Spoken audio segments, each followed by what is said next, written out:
Welcome student, তোমরা যারা electrical engineering বা পাওয়ার ইঞ্জিনিয়ারিং এর স্টুডেন্ট তারা সবাই সিনক্রোনাস জেনারেটর, এসি জেনারেটর বা অল্টারনেটর এই টার্মটার সাথে তোমরা সবাই হ্যাবিচুয়েটেড। আমাদের যে ওভারঅল যে আমাদের যে পাওয়ার কনজাম্পশন হয় সেটা ডোমেস্টিক পাওয়ার কনজাম্পশন হোক, ইন্ডাস্ট্রিয়াল পাওয়ার কনজাম্পশন হোক বা কমার্শিয়াল পাওয়ার কনজাম্পশন হোক, সেই পাওয়ার কনজাম্পশনের জন্য যে এসি ভোল্টেজটা, সেই এসি ভোল্টেজটা কিন্তু তৈরি করে অল্টারনেটর। অল্টারনেটিং ভোল্টেজ তৈরি করে বলে এটার নাম অল্টারনেটর হয়। এটা সিনক্রোনাস স্পিডে ঘুরে বলে এটা আরেকটার নাম হচ্ছে সিনক্রোনাস জেনারেটর। হ্যাঁ, বেসিক্যালি এটা এসি জেনারেটর। তো আমাদের এই 90% এসি পাওয়ার কনজাম্পশনের পেছনে যে ইনস্ট্রুমেন্টটা যেটা রয়েছে সেটা কিন্তু এই সিনক্রোনাস জেনারেটর। আজকে নলেজের ইউটিউব প্ল্যাটফর্মে হোস্ট আমি সৌম্যদীপ রয় এই সিনক্রোনাস জেনারেটরের উপর ডিসকাস করবো। তো আমরা ফার্স্ট স্লাইডে চলে যাই। First, synchronous generator, AC generator are usually called alternators. আমরা ফার্স্টেই বললাম যে অল্টারনেটর কাকে বলে। Basically thermal power plant, hydroelectric power plant বা নিউক্লিয়ার পাওয়ার প্ল্যান্টে যেটা বেসিক অবজেক্টিভ থাকে সেটা হলো যে এই পাওয়ার প্ল্যান্টগুলোতে তার টারবাইনটাকে রোটেট করানো। বেসিক্যালি টারবাইনটা রোটেট কেন করানো হয়? টারবাইনটা রোটেট করানো হয় কারণ এই টারবাইনের সাথে অল্টারনেটরটা কাপলিং থাকে। এই টারবাইন রোটেট করলে অল্টারনেটরটা রোটেট করে, সেখান থেকে আমরা একটা এসি ভোল্টেজ কিন্তু পাই।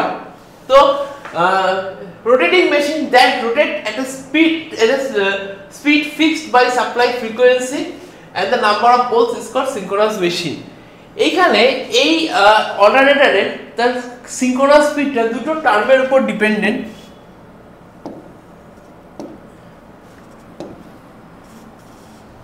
একটা হচ্ছে সাপ্লাই ফ্রিকোয়েন্সি আর একটা হচ্ছে দ্য নাম্বার অফ পোলস। এই সিনক্রোনাস স্পিডের ফর্মুলাটা আমরা যদি দেখি,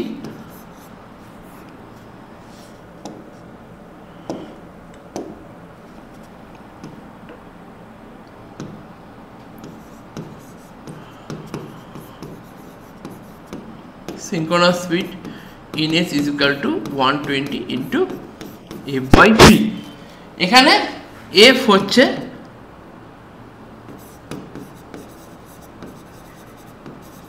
frequency of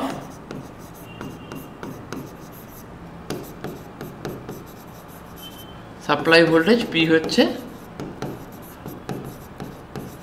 number of pole। তো সিনক্রোনাস জেনারেটরের এখানে রিলেশনশিপ থেকে আমরা বুঝতে পারছি যে আমরা যদি ফ্রিকোয়েন্সিকে বাড়াই তাহলে কিন্তু সিনক্রোনাস স্পিডও কিন্তু ইনক্রিজ করবে, আর নাম্বার অফ পোলকে যদি আমরা বাড়াই তাহলে কিন্তু সিনক্রোনাস স্পিড কিন্তু এখানে ডিক্রিজ করবে। তো that is the basic relation of the synchronous speed. Next point বলার আগে এখানে একটা ডিসকাশন দেখাই যে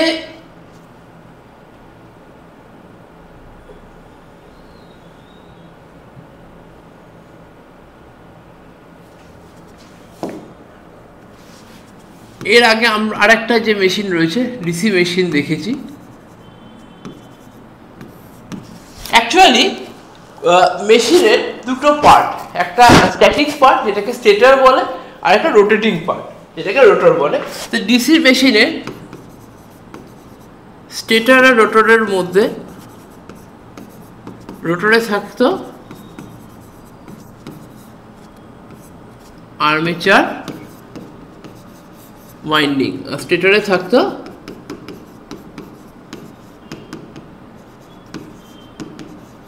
ফিল্ড ওয়াইন্ডিং। কিন্তু এই পুরো কনসেপ্টটাই কিন্তু চেঞ্জ হয়ে গেল এসি জেনারেটরে। যখন আমরা এসি জেনারেটরে এলাম,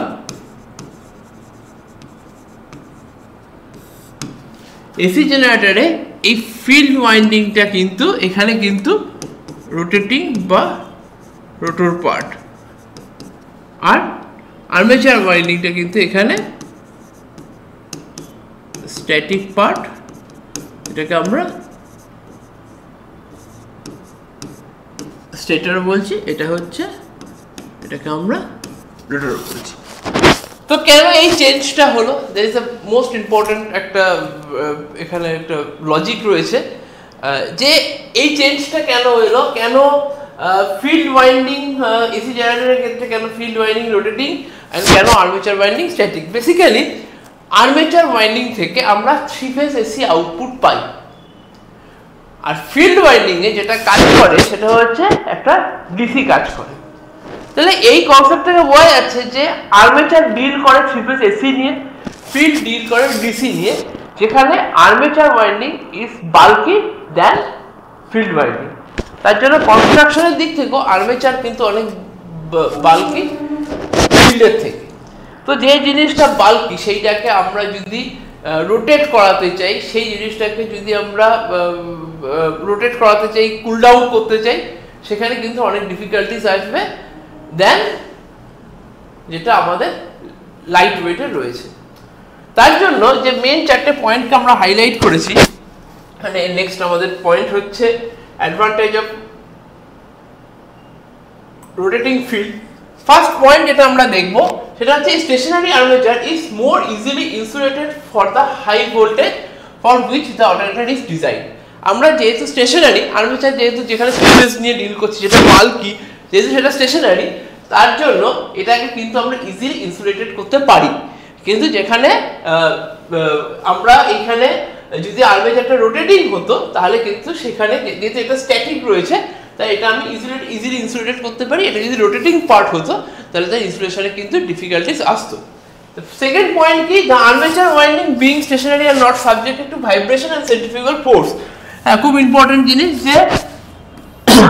যে যেহেতু আর্মেচারটা এখানে স্টেশনারি, তার জন্য এখানে কোনো সেন্ট্রিফিউগাল ফোর্স এখানে এক্সপিরিয়েন্স করতে হয় না, কোনো ভাইব্রেশন এখানে হয় না। সেন্ট্রিফিউগাল ফোর্স মানে আমি কিন্তু এটাকে খুব স্পিডে ঘোরাই, যখন স্পিডে রোটেট করবে তখন কিন্তু ওর পার্টসগুলো বাইরের দিকে ছিটকে যাওয়ার একটা টেন্ডেন্সি তৈরি হবে, যে ফোর্সের জন্য হবে সেটাকে সেন্ট্রিফিউগাল ফোর্স বলছি। তাহলে যেহেতু আর্মেচারটা এখানে স্ট্যাটিক, তাহলে এখানে কোনো সেন্ট্রিফিউগাল ফোর্স কিন্তু এক্সপিরিয়েন্স করতে হয় না।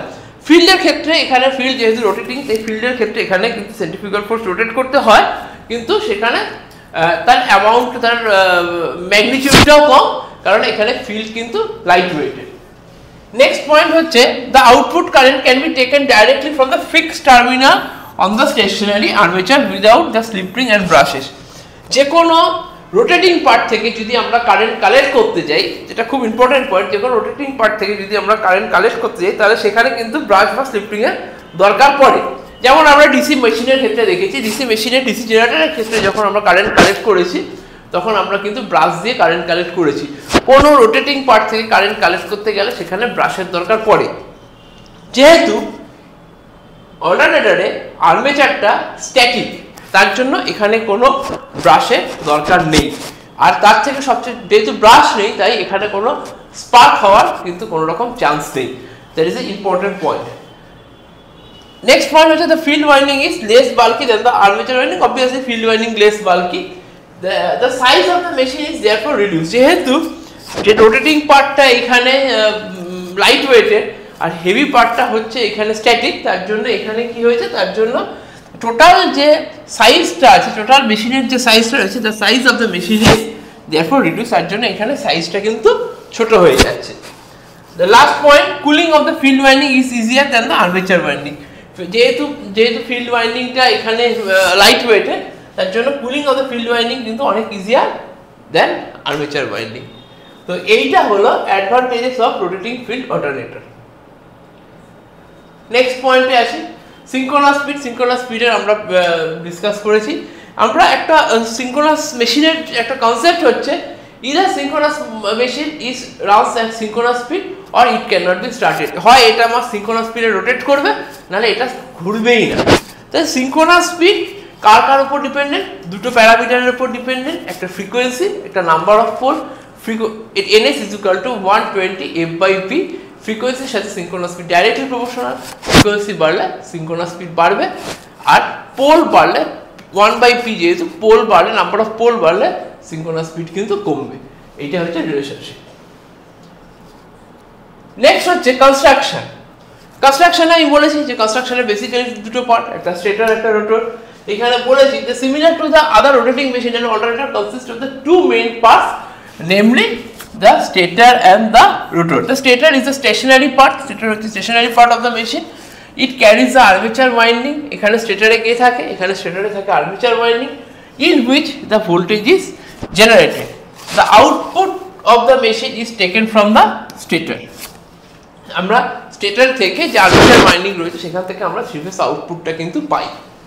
আর the rotor is of the rotating part, the rotor is the rotating part of the machine, the rotor produces the main field flux। এখানে যেহেতু ফিল্ডটা রোটরে থাকে তাই এটা মেন ফিল্ড ফ্লাক্সটা প্রডিউস করাই হচ্ছে রোটরের মেন অবজেক্টিভ। এখন সিনক্রোনাস জেনারেটরের রোটরকে রোটর দুটো টাইপের হয়, একটা টাইপকে বলা হয় স্যালিয়েন্ট পোল রোটর, একটা টাইপকে বলা হয় সিলিন্ড্রিক্যাল রোটর বা non salient pole rotor. Salient pole rotor কথাটার মানে হচ্ছে প্রজেকশন। একটা ব্লেড সমেত ফ্যান যেরকম দেখতে হয়, একটা স্যালিয়েন্ট পোল রোটরও কিন্তু এরকম দেখতে হয়। এবার আমি যদি ফ্যানের ব্লেডটাকে খুলে নিই তাহলে তার যেরকম হবে সেটা কিন্তু একটা সিলিন্ড্রিক্যাল রোটরের কিন্তু শেপ কিন্তু সেরকম। আমরা সেটা দেখাবো, তার আগে স্টেটরের কনস্ট্রাকশনটা দেখিয়ে নিই। এইটা হচ্ছে বেসিক্যালি একটা স্টেটরের কনস্ট্রাকশন, যেখানে এইখানে স্টেটরের, এটা হচ্ছে স্টেটরের কোর, আর মাঝখানে যে রয়েছে আর্মেচারের স্লট, যেখানে আমরা আর্মেচার ওয়াইন্ডিং গুলোকে প্লেস করব। এইটা হচ্ছে স্টেটর ফ্রেম, যেটা রয়েছে, যে স্লটগুলো ছাড়া যেটা রয়েছে সেটা হচ্ছে স্টেটর ফ্রেম। তাহলে স্টেটরের খুব সিম্পল কনস্ট্রাকশন, এখানে আলাদা করে আহামরি কিছু পার্টিকুলার কিছু নেই, জাস্ট এখানে ওয়াইন্ডিং থাকে, এর ভেতরে থাকে হচ্ছে রোটরটা। এবার রোটর কনস্ট্রাকশনে আসি। রোটর কনস্ট্রাকশনে আমরা বারবার শুরুতেই বলেছি যে দুখানা রোটর কনস্ট্রাকশন, একটা স্যালিয়েন্ট পোল, একটা সিলিন্ড্রিক্যাল রোটর টাইপ। এবার এই স্যালিয়েন্ট পোলের কনস্ট্রাকশনটা আমি দেখাই।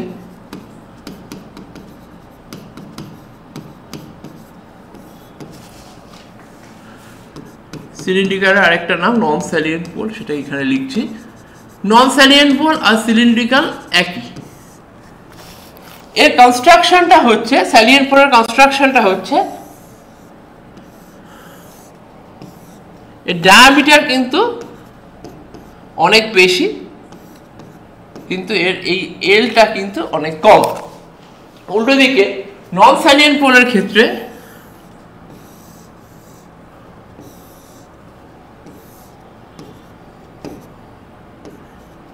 ডায়ামিটারটা কম, লেন্থটা কিন্তু অনেক বেশি। দেখতেই পাচ্ছ এর লেন্থ কিন্তু অনেকটা বেশি, ডায়ামিটারটা কম, আর উল্টো দিকে এর ডায়ামিটারটা বেশি, লেন্থটা কম। এর কারণ হচ্ছে এর মধ্যে কিন্তু কি থাকে,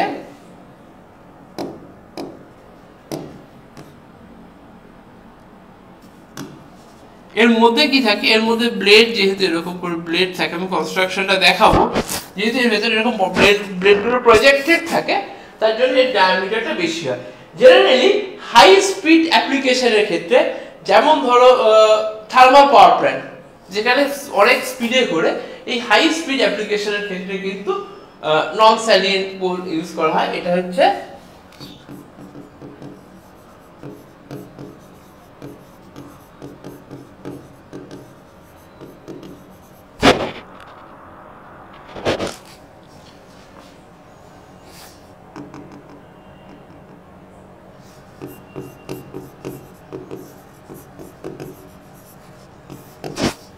হাই স্পিড অ্যাপ্লিকেশনের ক্ষেত্রে ইউজ করি।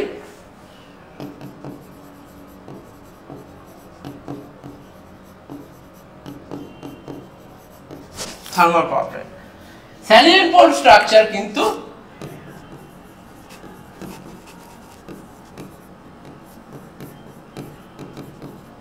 লো স্পিড অ্যাপ্লিকেশনের ক্ষেত্রে ইউটিলাইজ হয় এটা, যেমন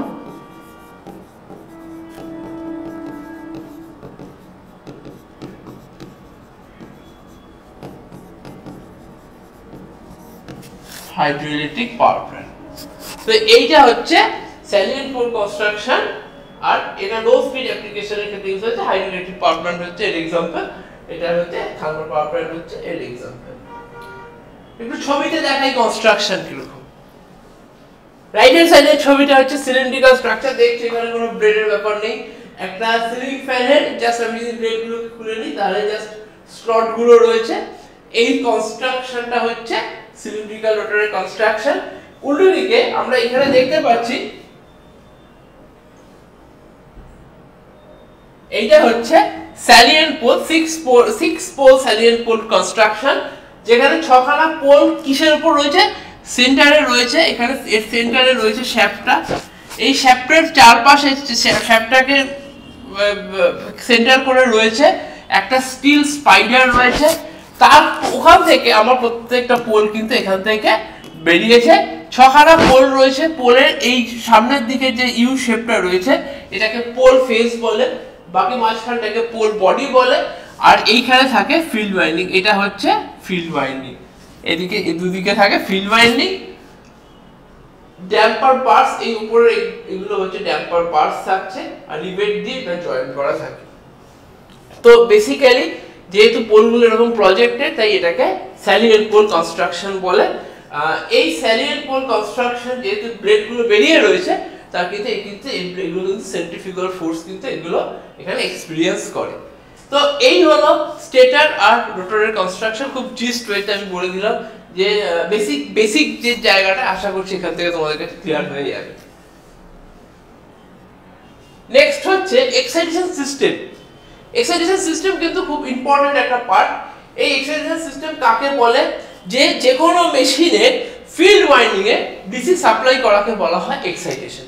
যে কোনো মেশিনে, সেটা ডিসি জেনারেটর হোক, সেটা এসি জেনারেটর হোক, ডিসি মোটর হোক, তার ফিল্ড ওয়াইন্ডিং এ ডিসি সাপ্লাই করাকে বলা হয় এক্সাইটেশন।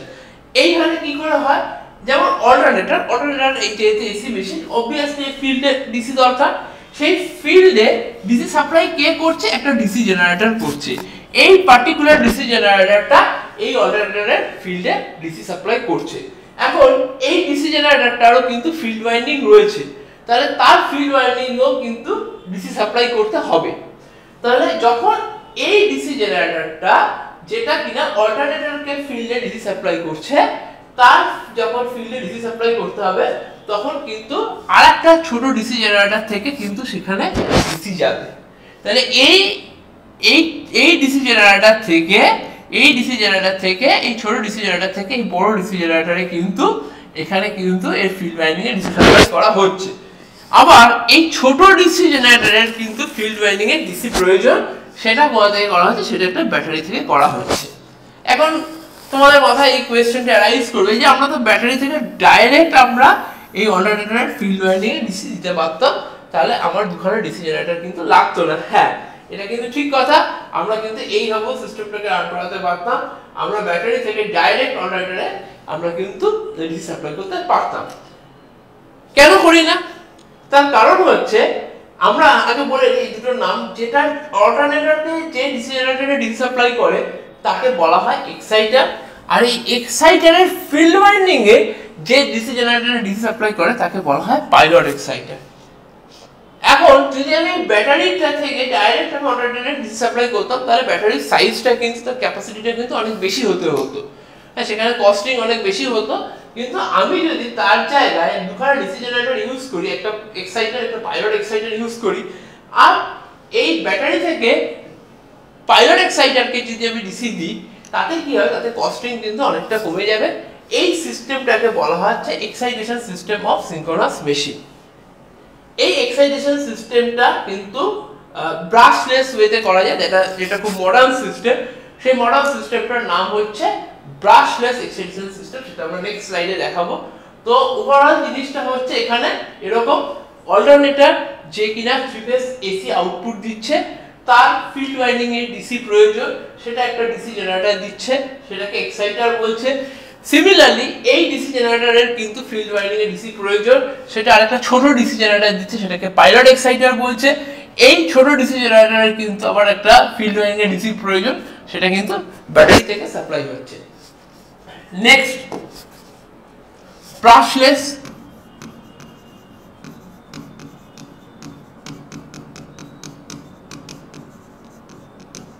Excitation system. বেসিক্যালি খুব একটা চেঞ্জ কিছু হয় না। এই অল্টারনেটর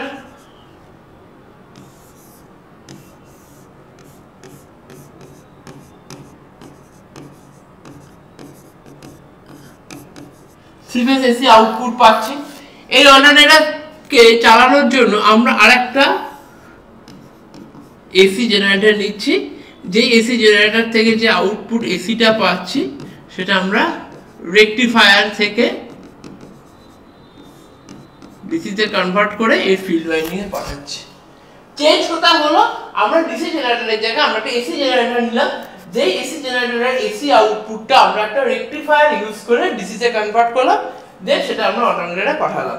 আবার এই এসি জেনারেটরকে ফিল্ড ওয়াইন্ডিং এ ডিসি পাঠানোর জন্য আমরা আরেকটা এখানে এসি জেনারেটর নিলাম, ছোট এসি জেনারেটর নিলাম।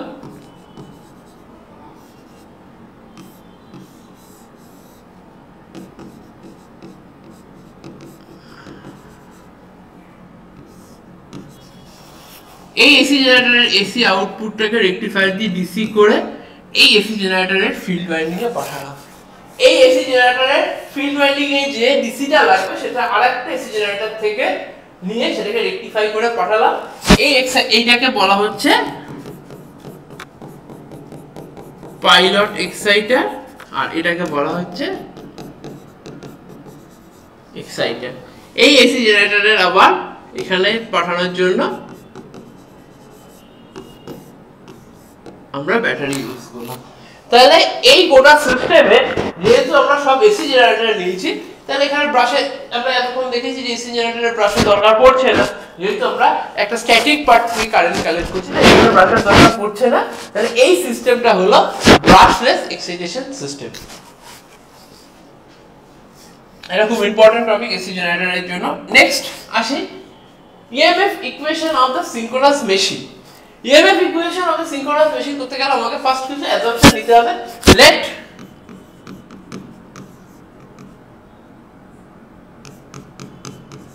flux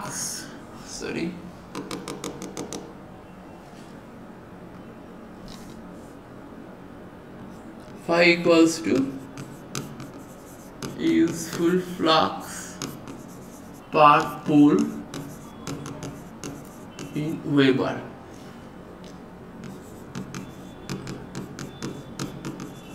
Total number of conductor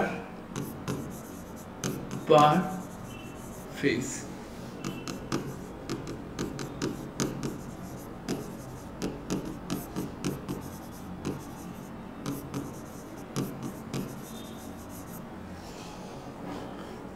Phi হচ্ছে useful flux per pole in Weber, Zp হচ্ছে total number of conductor per phase in per phase, Tp হচ্ছে total number of turns per phase। এখানে Zp আর Tp এর মধ্যে একটা relation হচ্ছে Zp equals to 2Tp। n হচ্ছে small n হচ্ছে speed in rps, capital N হচ্ছে speed in rpm। rpm এর স্পিড আর rps এর স্পিডের মধ্যে রিলেশন হচ্ছে small n equals to capital N by 60 or capital N equals to small n into 60। এটা হচ্ছে এর রিলেশন। আর f হচ্ছে frequency of supply voltage,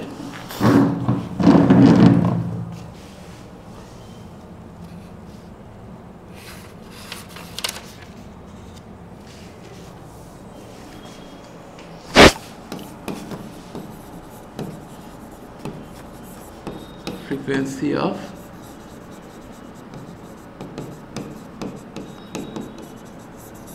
generated voltage। এখন এখানে পার পোলে ফ্লাক্স হচ্ছে phi হচ্ছে useful flux per pole, total flux কত হবে?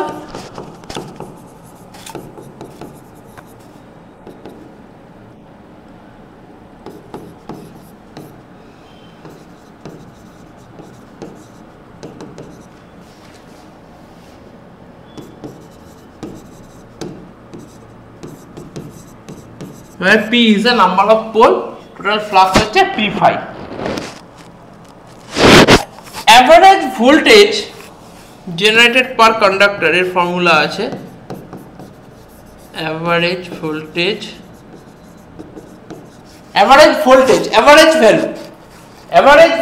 generated per conductor। একটা কন্ডাক্টরে কত ভোল্টেজ জেনারেট হয় তার ফর্মুলা হচ্ছে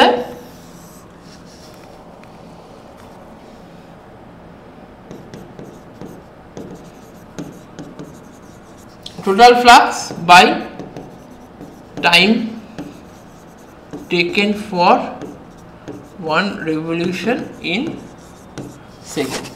Total flux হচ্ছে এখানে p5, টাইম আমরা বলেই দিয়েছি টোটাল ফ্লাক্স হচ্ছে p5, একটা পোলের আন্ডারে ফ্লাক্স হচ্ছে 5, তাহলে p ছাড়া পোলের আন্ডারে ফ্লাক্স হচ্ছে p5, মানে টোটাল ফ্লাক্স হচ্ছে এখানে p5 আর time taken for one revolution in second, তার মানে n রেভলিউশন হয় 1 সেকেন্ডে আর একখানা রেভলিউশন হয় 1/n সেকেন্ডে, তাহলে নিচে কত হবে 1/n, তাহলে এটা হচ্ছে p5n। এতটা হলো। নেক্সট আমরা জানি n ইকুয়ালস টু ওই n/ns যেটা আমরা লিখি n ইকুয়ালস টু 120 f/p, তার মানে pl equals to 120 into f। এদের মধ্যে যে রিলেশনটা রয়েছে ক্যাপিটাল n স্মল n এর রিলেশনটা একবার দেখে নিই।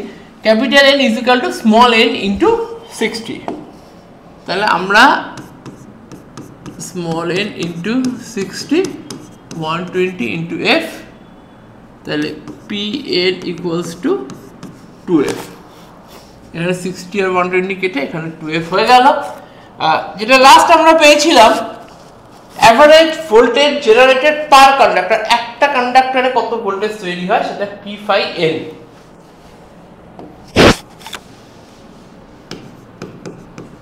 Average voltage generated per p5n, তাহলে এই বা pn ইন্টু 5, এখানে pn এর জায়গায় 2f বসিয়ে দিচ্ছি, 2f5, তাহলে অ্যাভারেজ ভোল্টেজ জেনারেটেড পার কন্ডাক্টর কত 2f5। একটা কন্ডাক্টরে যে ভোল্টেজ তৈরি হয় সেটা 2f5, তাহলে অ্যাভারেজ ভোল্টেজ জেনারেটেড পার ফেজ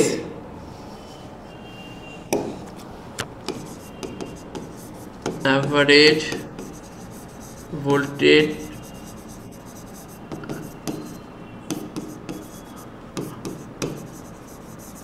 পার ফেজ, এইটা কি হবে, এটা হবে 2f5 ইন্টু zp।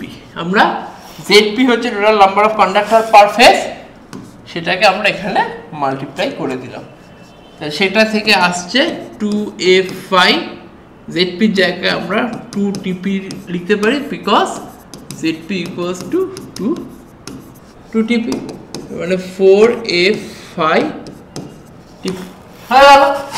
এবার আমাদের এসি ডিসির ক্ষেত্রে আমরা এভারেজ ভোল্টেজ দিয়ে ক্যালকুলেশন করি, কিন্তু এসি যে কোনো ক্যালকুলেশন কিন্তু আমরা RMS value root mean square value দিয়ে ক্যালকুলেশন করি। তাহলে এই রুট মিন স্কয়ার ভ্যালু হচ্ছে এসির ক্ষেত্রে এই রুট মিন স্কয়ার ভ্যালু হচ্ছে এভারেজ ভোল্টেজকে যদি আমরা 1.11 দিয়ে মাল্টিপ্লাই করি তাহলে আমরা রুট মিন স্কয়ার ভ্যালু পাবো। তাহলে E RMS per conductor equals to E average per conductor into 1.11 হলো। তাহলে E RMS per conductor, E average হচ্ছে এখানে 4f5 tp into 1.11 4.44 f5 tp 4.44 f5 tp, এটা হচ্ছে RMS per conductor। এটাই হচ্ছে this is the EMF equation of generator. This is the EMF equation of synchronous machine.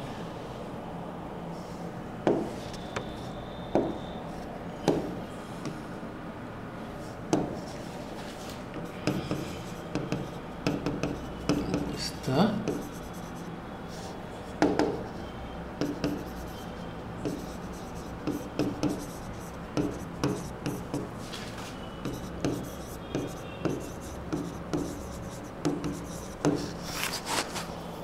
the EMF equation of synchronous machine. Next এটা আসছে, তো এত অবধি clear হয়েছে। তো নেক্সট যেটা আছে সেটা হচ্ছে আর্মেচার ওয়াইন্ডিং। ওয়াইন্ডিং তো বেসিক্যালি দুটো টাইপের, একটা হচ্ছে ফিল্ড ওয়াইন্ডিং, একটা আর্মেচার ওয়াইন্ডিং, যেখানে কারেন্ট পাঠিয়ে আমরা মেন ফ্লাক্সটাকে তৈরি করি সেটা হচ্ছে ফিল্ড ওয়াইন্ডিং। যে ওয়াইন্ডিং এ কারেন্ট পাঠিয়ে আমরা মেন ফ্লাক্সকে তৈরি করি সেটা হচ্ছে ফিল্ড ওয়াইন্ডিং। আর যেখান থেকে the winding in which voltage is induced, যে ওয়াইন্ডিং এ ভোল্টেজ ইনডিউসড হয় তাকে বলা হয় armature winding. The winding through which a current is passed to produce the main flux is called field winding. যেখানে কারেন্ট পাঠিয়ে আমরা মেন ফ্লাক্সে প্রডিউস করছি তাকে ফিল্ড ওয়াইন্ডিং বলছি, আর যেখানে ইএমএফ ইনডিউসড হচ্ছে তাকে আর্মেচার ওয়াইন্ডিং বলছি।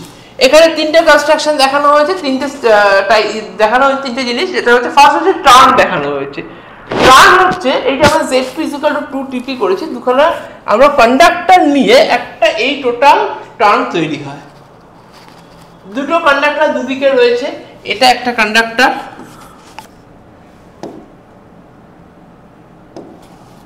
এটা একটা কন্ডাক্টর, এটা একটা কন্ডাক্টর। এই দুটো কন্ডাক্টর দুদিকে এন্ড কানেকশন দিয়ে জুড়ে এটা মানে স্টার্ট, এফ মানে finish, S for start, F for finish, এইটা একটা টার্ন তৈরি করেছে। এরকম অনেকগুলো টার্নকে সিরিজে নিলে তখন সেটাকে বলা হয় কয়েল। অনেকগুলো টার্নকে যখন আমরা সিরিজে নিই সেটাকে বলা হয় কয়েল। নেক্সট, অনেকগুলো ওয়াইন্ডিংকে যখন আমরা পরপর সিরিজে নিই তখন অনেকগুলো কয়েলকে যখন আমরা পরপর সিরিজে নিই তখন সেটাকে বলা হয় ওয়াইন্ডিং। এইটা হচ্ছে একটা কয়েলিং করা হয়েছে, তারপরে S1 F1 S2 F2 হচ্ছে আরেকটা কয়েলিং যেটা এর সাথে সিরিজে রয়েছে, SN FN এরকম আরো অনেক নিয়ে SN FN অবধি গেছে। তার মানে এইগুলো সবকটা সিরিজে হয়ে যেটা স্ট্রাকচারটা তৈরি করেছে সেটা হচ্ছে এটা ওয়াইন্ডিং। এবার আসছি যে এখানে coil span factor, pitch factor এগুলো রয়েছে। তো তার আগে আমাকে যেটা হচ্ছে যে কয়েল মানে এখানে জানতে হবে যে কয়েল স্প্যান কাকে বলে, পোল পিচ কাকে বলে, হ্যাঁ এই টার্মসগুলোকে আমাকে আগে জানতে হবে। তো ফার্স্ট যেটা হচ্ছে the distance between two sides of coil is called coil span বা coil pitch। আমি এর আগে একটা জিনিস বলবো, পোল পিচ কাকে বলে।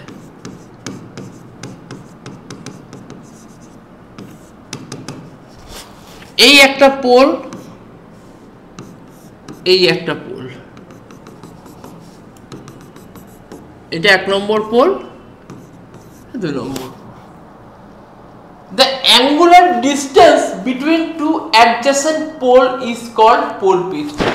Adjacent মানে পাশাপাশি দুটো পোলের মধ্যে যে অ্যাঙ্গুলার ডিসটেন্স থাকে তাকে বলা হয় পোল পিচ। তাহলে এই ডেফিনেশনটা হচ্ছে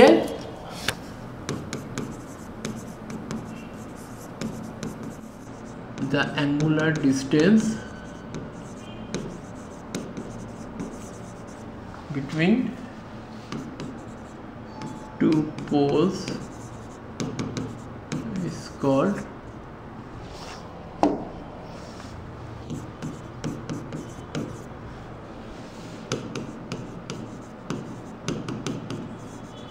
pole pitch। তাহলে এইখান থেকে এইটা হচ্ছে এই যে ডিসটেন্সটা, এটা হচ্ছে এখানে পোল পিচ। এই পোল পিচ সব সময় অলওয়েজ কত ডিগ্রি হবে তার একটা ক্যালকুলেশন রয়েছে, খুব ইজি ক্যালকুলেশনটা এখানে দেখাচ্ছে। সাপোজ আমরা ধরে নিচ্ছি একটা মেশিনে 4টে number of poles is equal to 4, 4টে পোল রয়েছে। তো 4টে পোলের কনস্ট্রাকশন হচ্ছে 1 2 3 4, দুটো অ্যাডজেসেন্ট পোল, এটা 1 নম্বর, এটা 2 নম্বর। তাহলে এই দুটো অ্যাডজেসেন্ট পোলের মধ্যে অ্যাঙ্গেল কত? 90 ডিগ্রি। তাহলে এই দুটো অ্যাডজেসেন্ট পোলের মধ্যে অ্যাঙ্গেল হচ্ছে 90 ডিগ্রি। এই যে 90 ডিগ্রিটা হলো দুটো অ্যাডজেসেন্ট পোলের মধ্যে যে 90 ডিগ্রি অ্যাঙ্গেলটা হলো এটা হচ্ছে মেকানিক্যাল ডিগ্রি। তাহলে mechanical degree of pole pitch is 90 degree.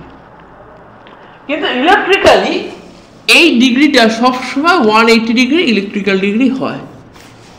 Pole pitch সবসময় এটা হচ্ছে অলওয়েজ, এর পোল দুটো হোক, পোল 4টা হোক, পোল 6টা হোক, পোল 8টা হোক, দুটো পোলের মধ্যে পোল পিচ হচ্ছে 180 degree electrical.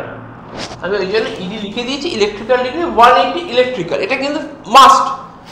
R 360 mechanical degree by number of pole.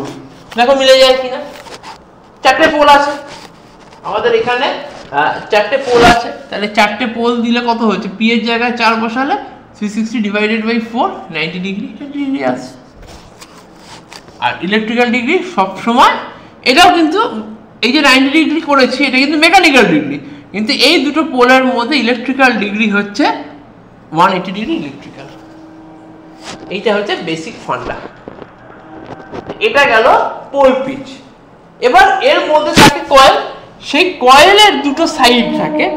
Suppose এইখানেই যদি আমি বলি, এই ছবিতে যদি দেখাই, একটা কয়েল রয়েছে পুরোটা জুড়ে রয়েছে, এই কয়েলের দুটো সাইডের মধ্যে যে ডিসটেন্সটা সেটাকে বলা হচ্ছে কয়েল পিচ।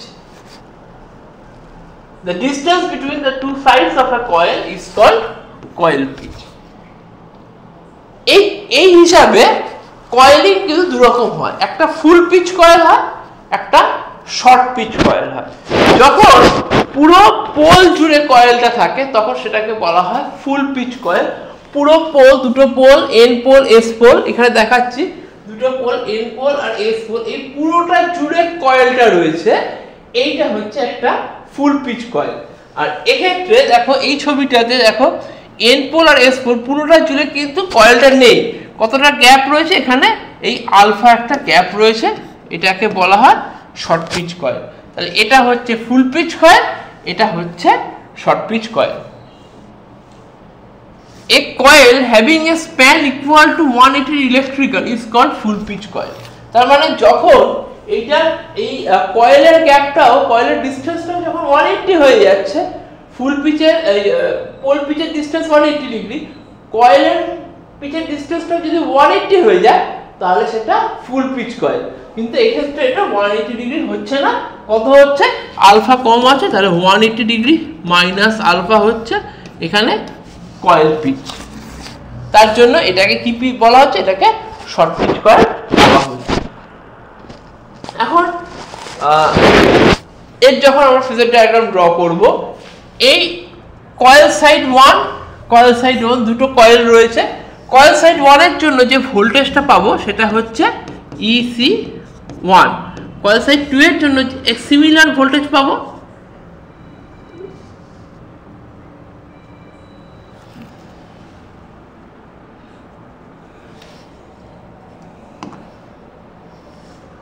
এটার জন্য আমরা সিমিলার পাবো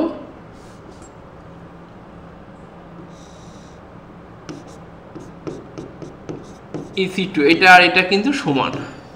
আর টোটাল যেটা পাবো সেটা হচ্ছে EC। তাহলে এই সাইড 1 এর জন্য EC1 ভোল্টেজ পেলাম, এখানকার জন্য EC2 পেলাম, টোটালটা যেটা পেলাম সেটা হচ্ছে EC। কিন্তু এক্ষেত্রে একটু আলাদা হবে, এক্ষেত্রে একটা চেঞ্জ হবে। এখানে যে চেঞ্জটা হবে, কয়েল সাইড 1 এর এটা একদম নর্থ পোল ধরে রয়েছে, এখানে যে ভোল্টেজটা পেলাম সেটা EC1 পেলাম। পরেরটা এরকম সোজাসুজি হওয়ার কথা, কিন্তু এটা সোজাসুজি হবে না, এখানে একটা কত ডিগ্রি কম আছে, আলফা ডিগ্রি কম আছে। তাহলে এইটা হলো EC2। এখানে তাহলে এই ডিগ্রিটা কত, এটা হচ্ছে আলফা। এবার রেজাল্টেন্ট কত, মানে এইটা যেহেতু আলফা ডিগ্রি রয়েছে, কম রয়েছে, তাই এর অ্যাঙ্গেলটা এটা কিন্তু আলফা ডিগ্রি অ্যাঙ্গেলে হলো। তাহলে ফাইনালি রেজাল্টেন্ট কত হবে, রেজাল্টেন্ট হবে এইটা।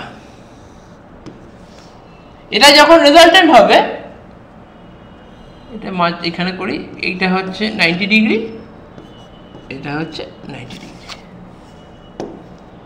A B C D.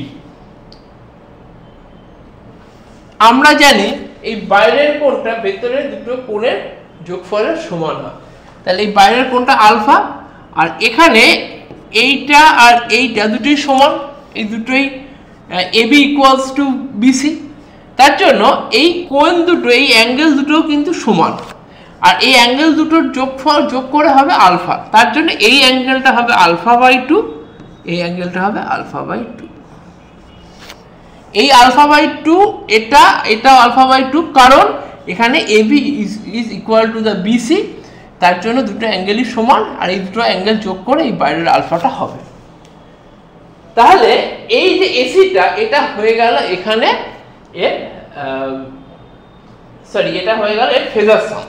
এসিটা হচ্ছে এর ফেজার সাম। ফেজার সাম মানে কি, ফেজার হিসাব করে যদি যে রেজাল্টেন্টটা আঁকছি সেটা হচ্ছে ফেজার সাম।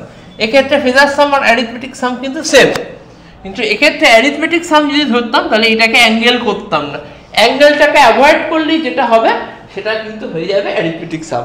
এক্ষেত্রে অ্যাঙ্গেলের কোনো ব্যাপার নেই, কিন্তু এই ফুল শর্ট পিচ কয়েলে এখানে অ্যাঙ্গেলের হিসাবটা রয়েছে, তার জন্য আমরা কি ড্র করলাম, তার জন্য আমরা ফেজার সামটা ড্র করলাম। এবার এখানে আমাদেরকে বলে দিয়েছে কয়েল স্প্যান ফ্যাক্টর হিসাব করতে হবে। কয়েল স্প্যান ফ্যাক্টরটাকে আমরা কি দিয়ে ডিনোট করি, কেসি দিয়ে ডিনোট করি। তাহলে কয়েল স্প্যান ফ্যাক্টর কি, actual voltage generated in the coil divided by voltage generated in the coil of span 180 degree electrical. এটা রয়েছে। আরেকটা যেটা করা যায়, কেসি ইকুয়ালস টু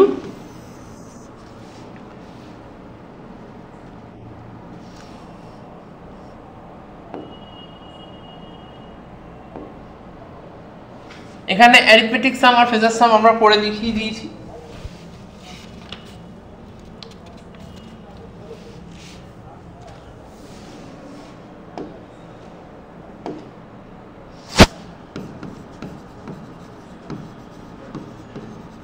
এটা হচ্ছে phasor sum divided by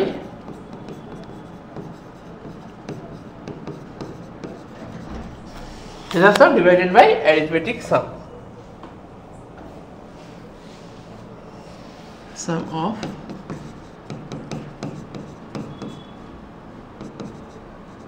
coil voltages per phase, arithmetic sum of voltages per phase। Phasor some calculation করার সময় কি দেখেছি,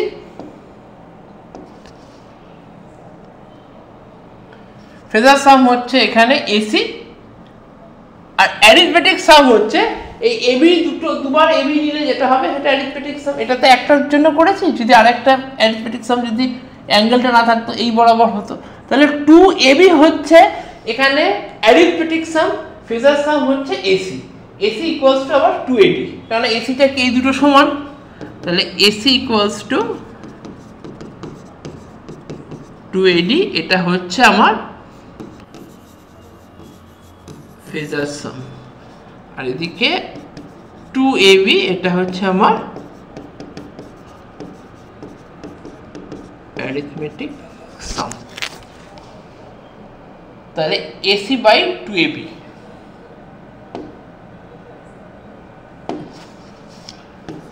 এসি বাই 2ab। এবার এসির জায়গায় আমরা কি বসাতে পারি, 2ad, ad বাই ab। এসির জায়গায় আমরা 2ad বসাতে পারি, তাহলে ফাইনালি 2 কেটে গিয়ে ad বাই ab। এখানে বেস কোনটা, এটা তো অ্যাঙ্গেল, এটা তো আলফা বাই 2 অ্যাঙ্গেল, তার মানে এইটা হচ্ছে হাইট, এটা হাইট, তাহলে এটা হাইট হলে এডিটা বেস আর এবিটা হচ্ছে হাইপোটেনিয়াস। তাহলে এডি বাই এবি, তার মানে base by hypotenuse, base by hypotenuse মানে হচ্ছে কস।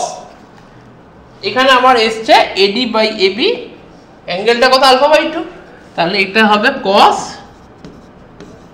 Alpha by 2। তাহলে কেসি ফর্মুলাটা আমার কি দাঁড়ালো, cos alpha by, cos span factor formula হচ্ছে cos আলফা বাই 2। এবার ফুল পিচ কয়েলের ক্ষেত্রে আলফা থাকে না, এখানে ছবিতে দেখতে পাচ্ছি ফুল পিচ কয়েল পুরোটা হচ্ছে, এখানে আলফা থাকছে না। তাহলে ফুল পিচ কয়েলে কি হচ্ছে,